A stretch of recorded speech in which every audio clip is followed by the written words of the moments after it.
क्या सीखा शरद? पता नहीं क्या क्या निकल रहा था सर मुंह से। वो डमी अटेम्प्ट मतलब पता नहीं कैसे मुंह से डमी निकल गया मेरे।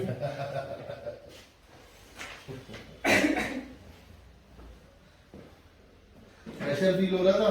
Yes sir. वही तो वही। वो एनर्जी वाले में। कोई नहीं कोई नहीं।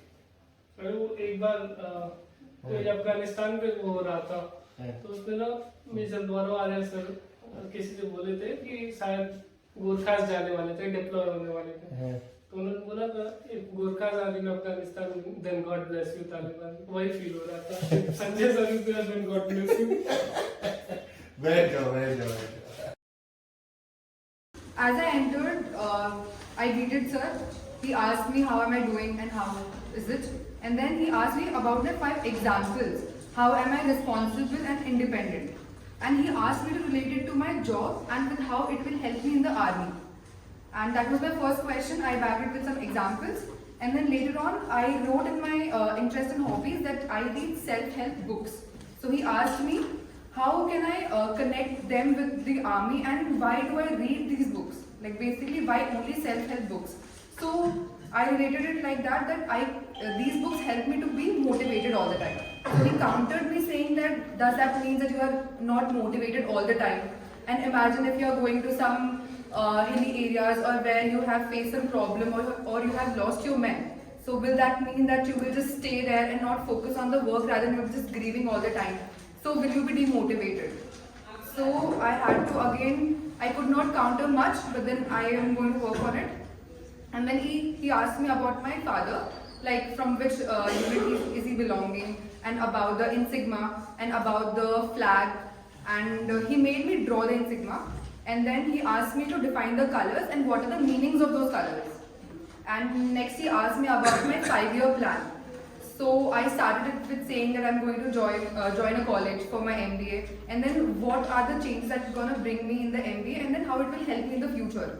Like after 5 years, where do I see myself? And then he asked me about the OTA, when was it established, and who was the first woman to get the Sword of Honor, the recent one, the last one, and the award winners from the OTA. And the next question was, why do I want to join army? So I backed it with few examples there also, but then he was not very satisfied, and so he asked me to relate it with like more of a career as a growth and for my families and later on all that. And then he asked me about what are the courses that I want to join in army. I told him about the ASC, AOC, AAD, and you guys have to also relate it with your background, like what subjects that you took in your degree and about your 11th and 12th also. So for example, I said AAD, Army Air Defense, but I cannot go into AAD because I don't have a science background, I don't have maths, physics, maths. And he asked me about if I know the courses that are being taken after if I get selected, if I join the OTA. And you can get all this information from the Quora. And the next was, he asked me about my college. When was it established? What is the aim of my college? What is the vision of my college? What are the career opportunities that I'll be able to get? And the next was, so there was 2 OLQs which were clashing in my SDT, that was independent and corporative. So both can be there, but then I have to back them with examples, like how both of them will work. As we all know, army is an establishment where the corporation is more important than being independent. So he asked me to tell him an incident where it was independent also and with the corporation also. And then, and he asked me to avoid, for example, I wrote in my negatives, in my cons, that I sometimes overthink and things get complicated because of that. So he asked me to avoid such words because they are very negative, and when you are in army it is already very tough and you cannot relate all these words. You have to be motivated all the time. You are your own best, like you have to be there and on your own self. You cannot depend on external sources. Like for example that I told you was self-help books. So he was like, so will that mean ki you will take your books with you if you go to some difficult postings? So you'll keep reading them, then you'll get motivated, then you'll motivate your men. So you cannot be dependent on the external motivations. And then as I belong from Telangana, he asked me about the twin cities, Hyderabad and Secunderabad, and how both of the cities were developed and the background. and what are the areas of development which are happening right now, and the 5 places to visit, and why are they important, and who established all those places. And then he asked me about the veterans of army, and he also asked me about a question where Captain Vikram Batra sir, like what were his doings in the Kargil and how did which peak he took over, and same with the others also. And then when did the Kargil started, what was the duration and what was the importance, and the feedback that he gave me was that I have to dig into my answers, I have to do more solidity, I have to know my background more. And he was like, I have good examples and answers, but if there is no structuring, then it creates confusion for yourself also and for the assessor also. So I have to concentrate on that, and then avoid the complicated negative words, and then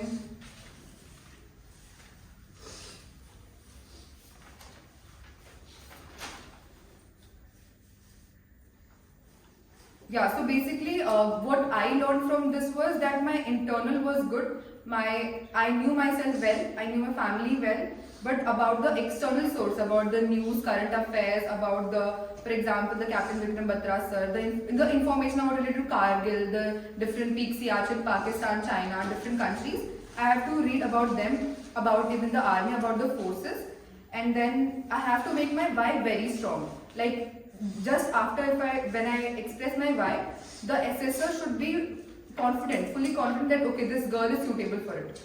And then yeah, that's all. Thank you guys. India विश्वविद्यालय university. तो first of all sir ने उसके बारे में पूछा कि यहाँ ये कब इस्टेब्लिश हुई थी, इसका विजन क्या है, इसका एम क्या है, इनके चांसलर कौन है, वाइस चांसलर कौन है एंड डायरेक्टर।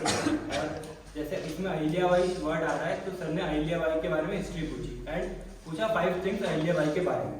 देन सर जैसे मैं इसके बारे में बता नहीं पाया था तो सर ने बोला यू आर नॉट ऑब्जर्वेंट, सो ये पॉइंट यहाँ से स्टार्ट हो गया था। देन सर ने पूछा एएससी के बारे में, as my father in ASC corps, so sir ने पूछा उसका रेजिंग डे कब है, वहाँ पे सबसे ज़्यादा रेपुटेड ऑफिसर कौन है अभी, देन अभी वहाँ के सबसे सीनियर ऑफिसर कौन है, and 5 things about ASC and उसका इंसिग्निया भी सर ने बोला कि इसका इंसिग्निया ड्रॉ करके बताओ मुझे, तो मैं वो भी ड्रॉ नहीं कर पाया था।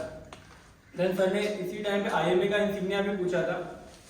देन सर फिर आगे पेरेंट्स वाले टॉपिक पे सीआईक्यू पे, तो सर ने रैपिड फायर क्वेश्चन पूछे कि पेरेंट्स, सिबलिंग, योर एजुकेशन, आपके पेरेंट्स पास्ट में क्या कर रहे थे, अभी क्या कर रहे हैं, उनकी एजुकेशन क्या है, कहाँ से एजुकेशन करी, आपका कंट्रीब्यूशन कितना है, एंड आपका पूरा एजुकेशन मीन्स 10 से लेकर पूरा ग्रेजुएशन तक आपका परसेंटेज बताइए, आपने क्या क्या अचीव किया है, ये सब। देन सर ने मेरे वर्ड का मीनिंग पूछा, हेमंत का मीनिंग पूछा, तो मैंने बताया था काम। तो सर ने पूछा कि आप 5 एग्जाम्पल दीजिए जब आप काम नहीं थे, तो मैं उस टाइम पे 2 एग्जाम्पल दे पाया था और मैंने बोला था सर मैं सोचता हूँ, तो सर ने वहाँ पे मुझे 3 मिनट बोले कि सोचिए, तो फिर मैं जब भी उस टाइम पे 1 एग्जाम्पल और एक्स्ट्रा दे पाया। फिर जैसे इंदौर के नियरेस्ट मऊ रहता है, तो सर ने मऊ रिलेटेड क्वेश्चन पूछे थे सारे। फिर इंदौर के बारे में आ गया कि आप बताइए 5 प्लेसेस विजिट, आप कहाँ घूमने गए, आपका और क्या क्या जगह घूमने की है, वहाँ पे फूड कौन सा फेमस है, आप अपने दोस्तों के साथ कहाँ कहाँ घूमने गए। देन मैंने अपने एसडीटी में लिखा हुआ था कि आई एम वेरी सपोर्टिव और मैं अपने दोस्तों की हेल्प करता हूँ, तो सर ने उस रिलेटेड क्वेश्चन पूछा कि आप अपने दोस्तों की हेल्प करने में लगे हो तो आप अपने फ्यूचर पर कब ध्यान दोगे, तो ये क्वेश्चन भी हुआ था। देन मैंने मेरे इंटरेस्ट में जियो पॉलिटिक्स लिखा हुआ था, तो सर ने जियो पॉलिटिक्स रिलेटेड क्वेश्चन पूछा, Pakistan economic crisis related. Sir ने उसमें पूछा कि फर्स्ट एंड लास्ट जो डिक्टेटर था उसके बारे में बताइए, पूरा हिस्ट्री से लेकर अभी तक का बताइए कि क्या है जियो Pakistan economic crisis. Then sir ने एनसीसी के बारे में पूछा कि आपके कॉलेज में एनसीसी थी तो आपने एनसीसी ज्वाइन क्यों नहीं की। देन मेरे एसडीटी में स्पोर्ट्स, मेरे एसडीटी में टीचर्स वाले सेक्शन में मैंने लिखा हुआ था कि मेरे टीचर्स बोलते हैं कि मुझे स्पोर्ट्स और एकेडमिक्स में बैलेंस करना चाहिए, तो सर ने उसमें मेरे ऊपर जस्टिफिकेशन मांगा कि आप एक टाइम पे 2 टास्क नहीं कर सकते, मतलब आपकी मल्टीटास्किंग पे क्वेश्चनिंग हो रहा है।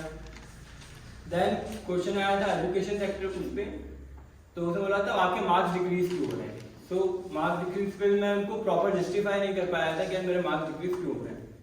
फिर फिर क्वेश्चन आया कि why want to join arm forces, तो मैंने आंसर दिया था, पर उससे भी सर जस्टिफाई नहीं थे। मैंने एक वर्ड बोल दिया था, मैं I want to serve directly, but फिर सर ने यहाँ पे काउंटर क्वेश्चन करते हुए पूछा कि फोर्सेस और जो ब्यूरोक्रेसी है वो डायरेक्ट, क्या ब्यूरोक्रेसी सर्व नहीं कर रही है डायरेक्टली, तो उसको मैं जस्टिफाई नहीं कर पाया था।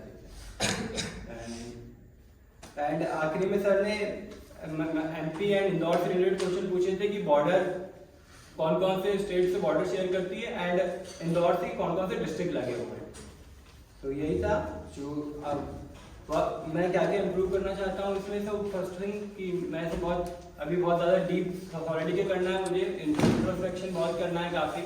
और मेन पॉइंट ये है कि ये चीज़ें तो बेसिक लाइफ से रिलेटेड है, ये याद ही होनी चाहिए। ऐसा नहीं है कि हम एसएसबी के लिए प्रिपरेशन कर रहे हैं इसीलिए याद होना चाहिए, ये कहीं ना कहीं हर जगह काम भी आएंगे।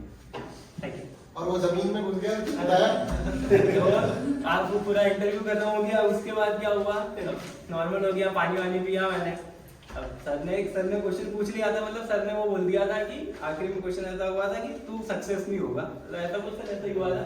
तो उस टाइम पे कॉन्फिडेंस पूरा खत्म हो गया। तो सर को बोला सर मेरा कॉन्फिडेंस तो कुर्सी के नीचे चला गया है, अब खत्म हो गया। वो क्वेश्चन बहुत हार्ड ब्रेकिंग था, father question. So basically, I was asking about his father's army life and everything. So I told her that 25 years you've been funded by, घर पे हर चीज आई है फौजी लाइफ से. I asked about the army. From that question he couldn't answer. Then by that वो चेहरे पे दिखने लगा है जिस चीज से मैं बड़ा हुआ, जिस चीज से मुझे पता लगा है वो ही नहीं पता. And then it starts breaking you. And when it starts breaking you, फिर दिमाग क्रैक होने लगता है आपका, right?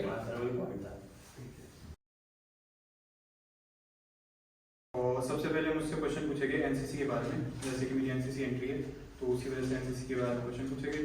उसमें 2-3 क्वेश्चन पहले सर ने इजी पूछे, फिर प्रेशर बनाने के लिए सर ने तीसरा क्वेश्चन ऐसा पूछा जिसका आंसर मैं नहीं कर पाया। तो वहाँ पे सर ने बोला कि पता नहीं किसने तुझे दे दिया एनसीसी सर्टिफिकेट, इसको फाड़ घर जाके जलाइए और गंगा में बहा दिए।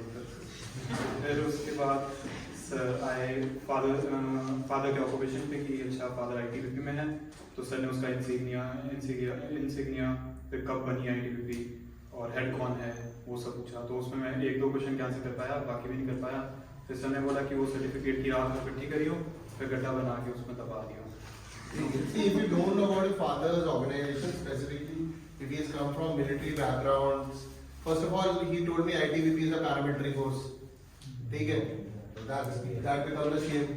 ठीक है, कि आपको ये नहीं पता कि paramilitary force क्या है, CAPF क्या होती है, ठीक है, खासकर जब आप CAPF का एग्जाम दे रहे हो, ठीक है, then it questions कि if you're not observant about your father who has funded you, then if you don't respect your father, you will not respect the armed forces. Simple. ठीक है, in the sense मैं ये नहीं कह रहा हूँ मैं ये नहीं कह रहा हूँ ये करता नहीं है, मैं ये कह रहा हूँ कि अगर आपको अपने पापा की मेन ऑर्गेनाइजेशन के बारे में नहीं पता है, जो फोर्सेस से है, मैं फोर्सेस की बात कर रहा हूँ, बाकी अगर ऑर्गेनाइजेशन है बैक वगैरह वो तो पता ही होना चाहिए आपको अपने पापा के बारे में। तो अगर तुम इस ऑर्गेनाइजेशन के बारे में नहीं पता कर रहे हो, फिर मैं क्या करता हूँ, फिर मैं तुमसे आर्मी नेवी एयरफोर्स के क्वेश्चन पूछता हूँ, तुम उसमें भी बेकार से आंसर देते हो। फिर मैं तुमसे एनसीसी के क्वेश्चन पूछता हूँ, तुम उसमें भी आंसर नहीं देते हो। तो I establish neither you know about NCC, neither you know about forces, neither you know about your father. तुम्हें तीनों ही चीजें नहीं पता, तो फिर तुम मुझे आकर कैसे बोलते हो that I am motivated to join the forces, right? वो आंसर बेकार हो जाता है, right? It happens. You don't have a good, तो बोलते हो कि मैं इससे मोटिवेटेड हूं फादर के डिसिप्लिन से, फादर की यूनिफॉर्म देखकर। तो मैं बताऊं फिर फादर के यूनिफॉर्म पे जो आईटीबीपी का इंसिग्निया उसके अंदर क्या लिखा हुआ है, 21 साल से देखा है ना, देखा है ना लता? ठीक है, आगे था। फिर क्वेश्चन रिलेटेड टू आर्मी पूछे, जिसमें आर्म्स में कंफ्यूज हो गया और मैं वेपन्स बताने लगा। तो आर्म्स में वो तो बहुत सीधा। I asked him what are the fighting arms of the Indian army, उसका आंसर है infantry arm. He told me AK-203, AK-47। मैंने दोबारा से पूछा, फिर भी यही मुझे बता। ओके, फिर मैंने इसको थोड़ा और हिंट दिया, मैंने पूछा सपोर्टिंग आर्म्स क्या होते हैं। मैंने कहा शायद इसको सुनकर इसको याद आ जाए कि मेरा क्वेश्चन क्या था, but by that time I don't think so वो हिट कर रहा था। नहीं सर बताया उसको। अरे तुमने मुझे कहाँ बताया फाइटिंग आर्म्स? तुम तो AK-203 303 चलते रहे। नहीं सर, AK-47 वगैरह जब मैंने बोला था, फिर आपने जब सपोर्टिंग आर्म बोला, फिर मैं बोला sorry sir I misinterpreted the question. फिर आपने रिपीट बोला कि infantry arm forces mechanized infantry. नहीं बोला तुमने।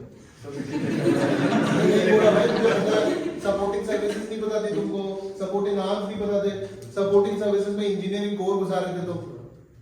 ठीक है, चलो एनीवे आगे। फिर ओटी के बारे में पूछा था कि कब एस्टेब्लिश हुआ और कौन वहाँ का पदवी जीते हैं, मतलब मिला है किसको। फिर मेरे परसेंटेज ड्रॉप पे आया सर कि 10th में मेरे 94 थे और 12th में मेरे 71 थे, तो क्यों ड्रॉप हुआ। तो मैंने सीधी गलती मान ली, तो मेरे को मतलब क्रॉस क्वेश्चन नहीं हुआ इसमें।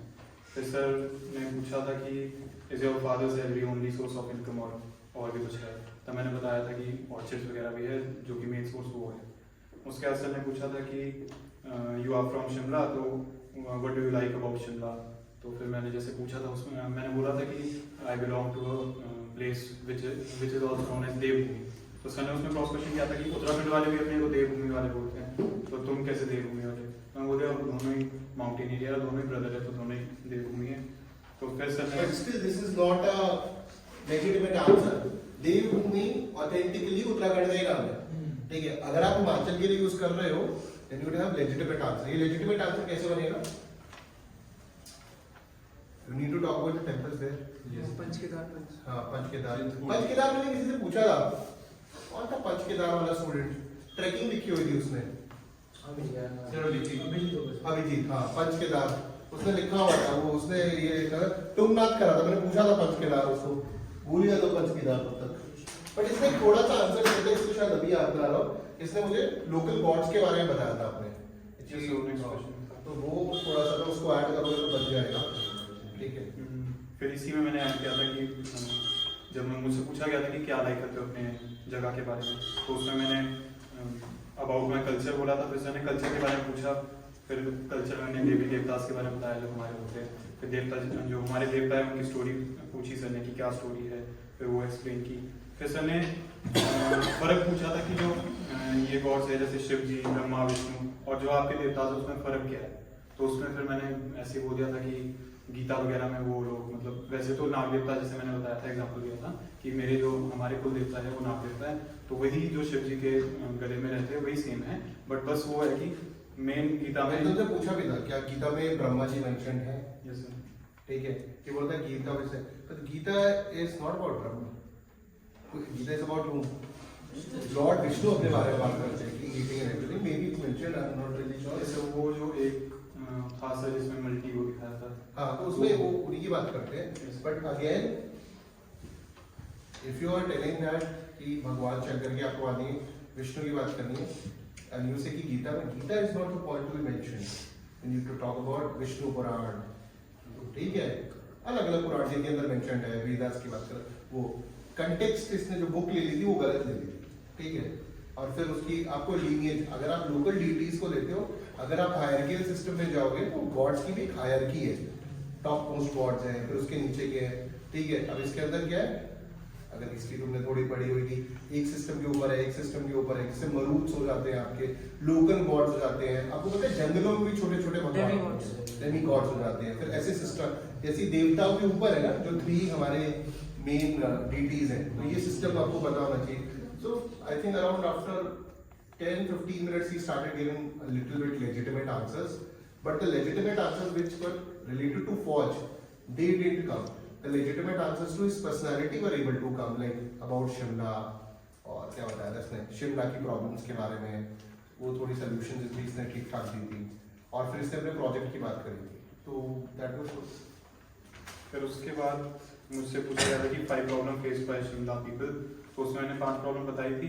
तो सर ने शायद एक सर्च भी की थी कि पानी की तुमने नहीं बोली, पानी की दिक्कत है तुम्हारे, तो वो मैंने मतलब लॉजिकली बता मैं दिया। आपके सब सर्च करके बैठा था भाई, सिर्फ ये नहीं था। Yes, sir. अभी आप शुरू के 10 मिनट कुछ बोल नहीं रहे।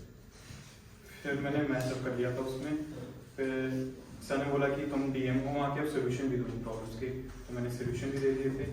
फिर उसके बाद सर ने पूछा था कि शिमला कौन कौन से डिस्ट्रिक्ट के साथ शेयर करता है बॉर्डर, फिर वो डिस्ट्रिक्ट्स बताए थे, और कौन सी डिस्ट्रिक्ट चाइना के साथ बॉर्डर शेयर करती है हिमाचल में, तो वो भी बता दिया था। एक सर लाहौल स्पीकिंग बताया था, हाँ, किन्नौरी बताया था, हाँ। एक में मिस कर गया था। फिर मेरे प्रोजेक्ट के बारे में पूछा था कि पहले तो यही पूछा कि वो पूरा प्रोजेक्ट है क्या। फिर सर ने पूछा कि उसमें कितने ग्रुप मेंबर थे तुम लोग, तो मैंने बताया 4। फिर सर ने बोला था कि लीडर कौन था, तो मैंने बता दिया जो मेरा फ्रेंड लीडर था उसके बारे में। फिर सर ने पूछा कि मेन जो कंपोनेंट्स कलेक्ट करने का और उनको मतलब इम्प्लीमेंट करने का काम था वो किसको मिला, तो मैंने बोला सर वो सूर्य एक फ्रेंड था उसको था। तो सर ने बोला कि तो तुम क्या ऐसे ही थे कि उसमें तुम्हारा क्या काम था? फिर मैंने बताया कि सर मेरा लिटरेचर रिव्यू गया था, मैंने जो मेरा पार्ट था मैंने वो बताया। फिर सर ने पूछा था कि इस प्रोजेक्ट को अगर तुम्हें इस रूम में इम्प्लीमेंट, जो हमारा इंटरव्यू रूम था उसमें यूज़ करना हो तो हम कैसे कर सकते हैं, फैन में करना हो तो वो मैंने एक्सप्लेन कर दिया था। फिर सर ने पूछा कि इसी डिवाइस को आर्म फोर्सेस में अगर यूज़ करना हो तो कैसे? तो पहले मैंने एक एग्जांपल दे दिया था कि जैसे वो बेसिकली एक ऐसी टेक्नोलॉजी है जिससे टाइम भी सेव होता है, ह्यूमन एफर्ट सेव होता है, एनर्जी भी सेव होती है। तो पहले मैंने यही बोल दिया था कि दिल्ली हेडक्वार्टर्स में यूज़ कर सकते हैं। फिर सर ने बोला पर मतलब बैटल फील्ड वगैरह में कैसे कर सकते हैं? तो फिर मैंने उसका एग्जांपल दिया था कि ऑटोमेटिक गन्स बन सकती है जो खुद सर्विलेंस कर सकती है। तो फिर उसमें सर ने पूछा था कि अच्छा तो अगर मैं तुम्हारे को 2 साल देता हूँ और 50 लाख देता हूँ तो whom will you choose with you to complete that project? तो फिर उसमें मेरे को जैसे AI सिस्टम वगैरह था तो मुझे प्रॉपर किसी साइंटिस्ट का नाम मतलब ऐसे किसी का पता नहीं था कि जो उस पर वर्क कर सकता है। पर मैंने उसमें ऐसे ही बोल दिया था कि जैसे हमारे जो हेड ऑफ द डिपार्टमेंट है जिन्होंने काफ़ी कंपनीज में काम किया है, सनी विक सर, मैंने उनका नाम बोला कि मैं उनको लूँगा, वो मुझे बहुत अच्छा गाइड करेंगे। और एक मैंने गेट टॉपर है हमारे अंकित गुप्ता, उन सर का नाम लिया था। तो ऐसे मतलब मुझे प्रॉपर किसी उसका नाम नहीं पता था। फिर सर ने पूछा था कि फिर सर मेरी ABM मार्केटिंग पे आए थे कि मैंने कोर्स किया था अपने कॉलेज टाइम में 6th सेमेस्टर में जो मार्केटिंग के ऊपर था। तो सर ने बोला कि उसमें मेरे प्लेसमेंट ऑफर था अचीवमेंट्स में, मुझे प्लेसमेंट मिली थी 9 लाख पर एनम की उसमें। तो सर ने बोला कि उसको तुमने मतलब इलेक्ट्रिकल कोर है तुम्हारा और मार्केटिंग में, तो मैंने बता दिया था कि सर इसलिए मैंने वो ऑफर रहने दी, मैं नहीं गया था उसमें। तो सर ने पूछा था कि क्यों नहीं गई? तो मैंने बताया कि 6th सेम में मेरे को ऑफर मिल गया था, जबकि मेरे पास 7th और 8th सेम अभी रिमेनिंग थे। तो मैंने मतलब तब ड्रॉप कर दिया प्लान कि आगे कोई और प्लेसमेंट देख लूँगा। फिर सर ने पूछा था कि you got a good experience of your engineering course and you did had a good package offer, then why you still want to join Indian army? तो उसमें फिर मैंने वो इंजीनियरिंग कोर का वो बताया था कि सर वहाँ पे मैं अपनी सर्विसेज दे सकता हूँ। फिर सर ने कराटे के बारे में पूछा था एक्स्ट्रा करिकुलर में, स्पोर्ट्स में। तो सर ने वो बेल्ट सिस्टम वगैरह पूछा था मुझसे और ब्लैक बेल्ट वगैरह क्या डिफरेंस है और कलर में क्या डिफरेंस है, तो वहाँ पे हो गई। फिर मेरे SDT से क्वेश्चन थे कि how do you think that you are responsible, जो मतलब मैंने एडजेक्टिव यूज़ किए थे कि वो कैसे कैसे, तो वो मैंने एग्जांपल दे दिए थे। और फिर सर ने ये भी पूछा था कि how do you think that you are active, productive and constructive, तो उसके भी मैंने 2-3 एग्जांपल दे दिए थे। फिर उसके बाद हाँ कि why don't you join ITBP like your father as he is your ideal? तो वहाँ पे मैं थोड़ा अटक गया, मेरे पास अच्छा आंसर नहीं था कि मैं आर्मी ही क्यों ज्वाइन करना चाहता हूँ ITBP। वहाँ मैं गोल गोल घूमने लग गया थोड़ा और अच्छा आंसर नहीं दे पाया इस चीज़ में मैं, बस फिर इंटरव्यू कराऊंगा। Thank you. Thank you very much for watching this video और इस चैनल को डेफिनेटली सब्सक्राइब करें जिससे आपको इस तरह का कंटेंट मिलता रहे। और इसके साथ आप प्ले स्टोर से शौर्य और विवेक नाम का ऐप भी डाउनलोड कर सकते हैं जहां पर आपको इस तरीके का डिफेंस का कंटेंट, SSB का कंटेंट भी मिलेगा। जय हिंद।